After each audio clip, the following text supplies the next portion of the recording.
Pemirsa, untuk membahas debat pamungkas Capres 2024 serta mengulas rangkaian debat yang sudah berjalan, telah bergabung bersama kami ada pakar komunikasi politik Effendi Ghazali. Bang Effendi, selamat sore.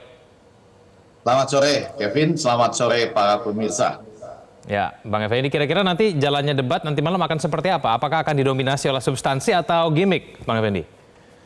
Yang pertama ini debat pamungkas, jadi welcome to the final of the champion gitu ya kalau sepak bolanya.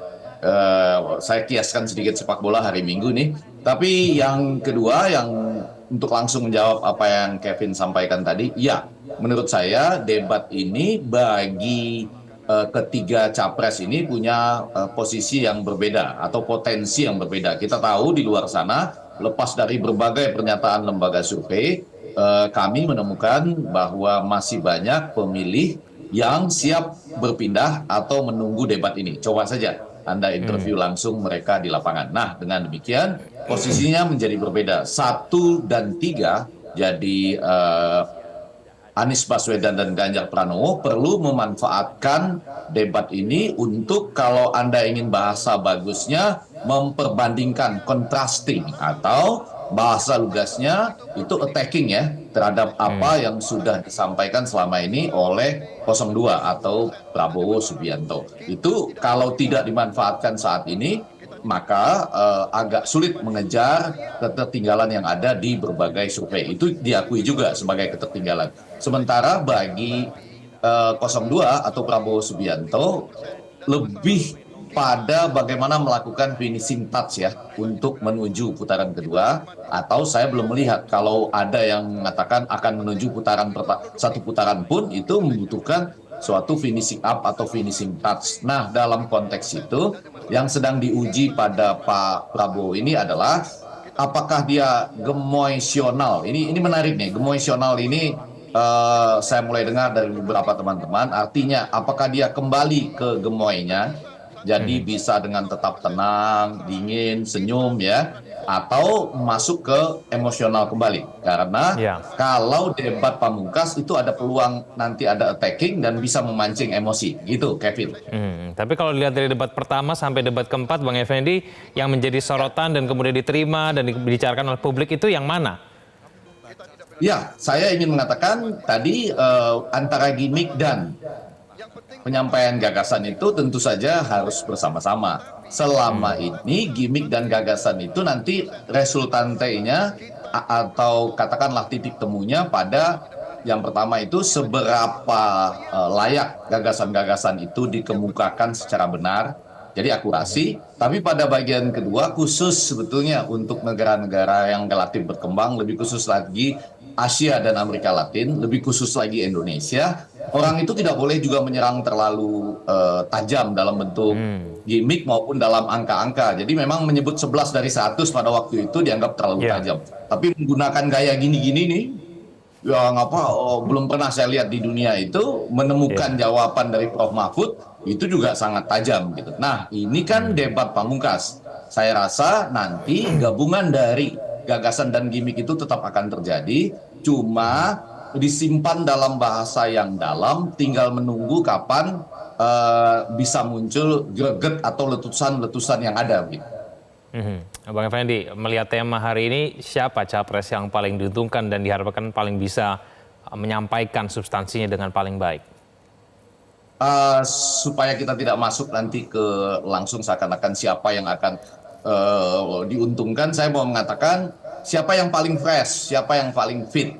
Kalau tadi dari pidato-pidato yang ditampilkan oleh atau video-video yang ditampilkan oleh Metro TV, saya lihat Pak Prabowo agak kurang fit pada pernyataan tadi ya, suaranya agak serak. Mudah-mudahan dia sudah cukup fit, sudah cukup fresh ya. Semua saya rasa tiga capres ini tidak akan terlalu banyak latihan pada hari ini, lebih banyak mungkin mendengar sedikit-sedikit dan lebih banyak istirahat. Tapi baiklah, saya mau mulai dari 01 dulu. 01 Anies Baswedan menurut saya tetap akan menjadi raja debat. Sudah terlahir, given bakatnya itu dalam menyusun kata-kata, kemudian menanggapi situasi, dan seperti yang dia sampaikan tadi, itu nggak bisa disusun-susun sebegitu rupa. Nanti lahir pada konteksnya pada saat pertanyaan dimunculkan lalu diformulasikan jawaban.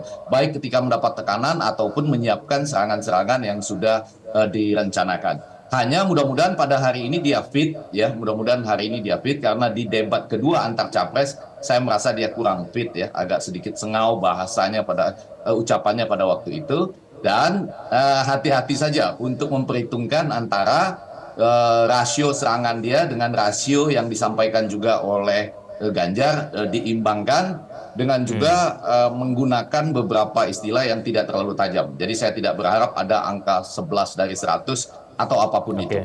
Nah itu untuk nomor 02 lagi-lagi ini bahasa ini mudah-mudahan bergema pada sore ini dan bisa dijadikan masukan.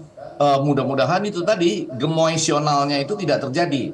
Memang agak sulit belakangan ini bagi Pak Prabowo untuk kembali ke gemoynya karena dalam debat dua debat terakhir itu baik Pak Prabowo maupun Gibran terpancing ya dan keluar dari hal-hal yang dianggap wajar dalam debat. Namun demikian tentunya paling tidak Pak Prabowo berusaha menahan diri saja ya dan kemudian menjawab apa-apa yang sudah dia lakukan itu sudah cukup baik. Nah yang untuk 03 Ganjar Pranowo saya selalu merasa bahwa ini adalah calon presiden yang berpengalaman sama seperti Anies dan paling tenang menunggu momentum. Dia bisa setiap saat mencuri momentum terbaik. Jadi kalau bicara siapa yang diuntungkan, saya rasa tiga-tiganya punya hal-hal yang bisa dilakukan selama ini terkait dengan pendidikan, kebudayaan, kesehatan, tenaga kerja, kemudian inklusi, kesejahteraan rakyat, semuanya punya. Tapi potensi memang berdasarkan pengalaman di daerah itu akan ada pada Anies Baswedan dan Ganjar Pranowo. Bang Effendi, oke kalau misalnya debat pamungkas ini bisa membantu pemilih yang undecided voters dan kemudian untuk menentukan pilihan bagi swing voters begitu. Tapi untuk yang sudah menentukan pilihan, Bang Effendi, ini masih bisa diubah karena menonton debat kelima ini begitu? Kalau basisnya itu pada sesuatu yang tidak bisa dijelaskan berdasarkan ilmu pengetahuan ya, tentu saja dalam konteks psikologi komunikasi bisa tetap digali dan dijelaskan. Jadi misalnya kalau orang sudah apapun juga yang terjadi tetap Prabowo, apapun juga tetap Anies Baswedan, apapun juga tetap Ganjar atau strong voter itu sulit. Tapi bagi mereka yang misalnya banyak ingin menunggu, masih ragu-ragu, bahkan bagi mereka yang ingin menunggu dari misalnya key opinion leader, jadi misalnya dia bisa menunggu dari orang tuanya, dari yai, dari tokoh-tokoh tertentu, maka ini kesempatan untuk meyakinkan key opinion leader yang kemudian membaginya termasuk dalam keluarga untuk calon-calon pemilih itu. Jadi menurut saya ini penting sekali terutama karena jangan lupa Kevin di sekitar kita kan banyak isu yang menarik. Misal saya sebutkan satu aja. Walaupun bansos itu dibagi begitu rupa sampai 496 triliun, tapi pada kenyataannya kebutuhan pokok kan naik harganya gitu. Itu menunjukkan sesuatu yang unik. Kampus-kampus yang merupakan bagian dari pendidikan dan kebudayaan sedang menyatakan keprihatinannya ya. Itu juga sesuatu yang menarik. Belum lagi sampai menyelesaikan kuliah saja harus pakai pinjol gitu. Ini bagaimana dalam konteks tadi ya pendidikan, kebudayaan, kesejahteraan rakyat, teknologi informasi, inklusi dan sebagainya. Tapi menurut Anda isu-isu yang Anda sebutkan tadi seperti bansos, lalu kemudian kesejahteraan sosial, pengangguran, pendidikan, harus menggunakan pinjol, itu kira-kira nanti akan dibahas tuntas tidak sih dalam debat kali ini, Bang Effendi? Kevin dan para pemirsa, debat itu nggak pernah tuntas. Apalagi ada pembatasan 4 menit, 2 menit, 1 menit, 2 menit ya. Rebuttalnya pun kadang-kadang bukan di tangan kita. Itu uniknya debat di Indonesia. Rebuttalnya itu di tangan capres lain yang menjawab. Kalau kembali ke kita, kita bisa membuat kesimpulan misalnya. Tapi lepas dari itu, paling tidak mereka menyampaikan apa yang berkali-kali saya katakan, what is in for me. Jadi untuk pemilih yang belum menentukan atau yang masih bisa digoyang, maka setelah memilih dia kita dapat apa gitu. Nah itu yang biasanya agak kuat disampaikan oleh selama ini. Kan kita tahu ini Pak Prabowo selalu makan siang, susu ya, ditambah lagi sekarang meliputi berbagai kalangan lain. Pendidik juga bisa dapat makan siang dan susu. Tapi jangan lupa Pak Ganjar ada KTP Sakti. Dan pada sisi lain Anies itu berkali-kali mengatakan itu bukan program baru, pada masa-masa dia menjadi gubernur pun sudah dilakukan. Nah sekarang bagaimana meramunya dalam waktu yang relatif pendek, 4 menit nanti kesimpulan dan pembukaan, 2 menit kalau pemaparan pertama sebelum ada tanya jawab dan sanggahan dari capres yang lain. Tapi lepas dari itu saya sungguh yakin, nih pelan-pelan kita catat bersama nih Kevin, etika akan keluar. Pelanggaran di Mahkamah Konstitusi pada bagian tertentu dengan cara tertentu akan keluar.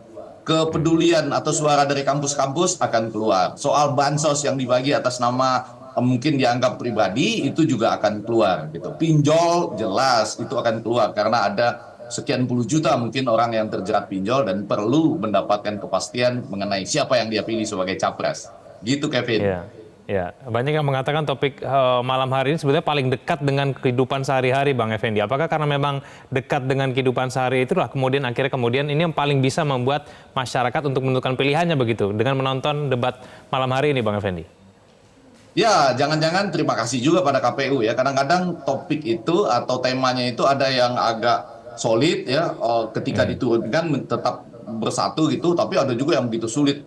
Hukum, korupsi, demokrasi, terus pemerintahan dan lain-lain. Tema hari ini sebetulnya tema yang dekat pada kita semua. Jadi tantangan bagi setiap capres, di samping tadi menjaga gimmicknya, menjaga supaya tidak terlalu emosi, pada sisi lain juangan juga menyerang terlalu tajam ya, atau terlalu dalam tanda petik kejam, justru membunyikan angka-angka. Saya khawatir kalau menyebutkan angkanya sekian persen, angkanya sekian triliun gitu. Terus rakyat bilang saya dapat apa gitu.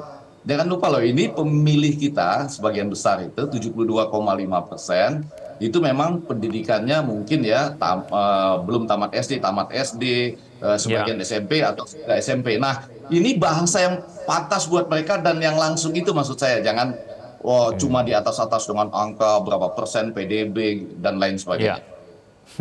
Oke, baik Bang Effendi, nanti kita akan saksikan bersama bagaimana jalannya debat pada malam hari ini. Bang Effendi, terima kasih telah bergabung bersama kami di Metro hari ini. Selamat sore. Jelajahi cara baru mendapatkan informasi. Download Metro TV Extend sekarang.